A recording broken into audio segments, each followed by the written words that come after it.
Animateur incontournable du paysage médiatique américain, Jimmy Fallon n'allait pas laisser passer l'occasion de fêter les 7 ans de son émission, le Tonight Show. Covid oblige, l'ancien du Saturday Night Live n'a pas pu organiser de fête en plateau, il a donc dû se contenter d'une photo sur Instagram.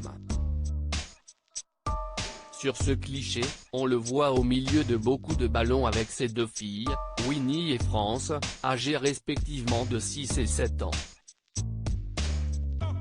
Jimmy Fallon écrit en légende, beaucoup de choses peuvent se passer en 7 ans. Merci de m'avoir dans vos salons et sur vos téléphones. Je fête l'anniversaire du Tonight Show avec mes co-présentatrices préférées. La légende choisie par Jimmy Fallon est loin d'être anodine puisqu'au cours de l'année 2020, ses filles sont apparues plusieurs fois dans le Tonight Show.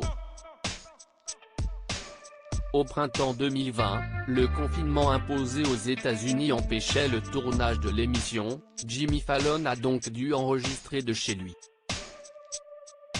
L'animateur a essayé de s'isoler dans une pièce de sa maison mais c'était peine perdue, ses petites filles ont interrompu plusieurs de ses interviews, sous le regard étonné de ses invités.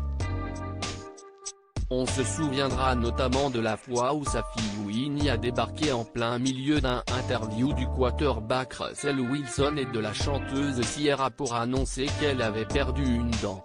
Une première pour Jimmy Fallon le 17 février 2014. Jimmy Fallon s'est donc adapté et a pleinement intégré ses filles à son émission. Elles sont apparues plusieurs fois, pour faire des dessins ou jouer de la musique, pour le plus grand bonheur des téléspectateurs qui ont beaucoup apprécié le fait de voir un de leurs animateurs préférés dans son quotidien. Ce dernier a remplacé Jay Leno en tant qu'animateur du Tonight Show le 17 février 2014 et s'est désormais installé comme une des personnalités incontournables de la chaîne NBC et de la télévision américaine en général.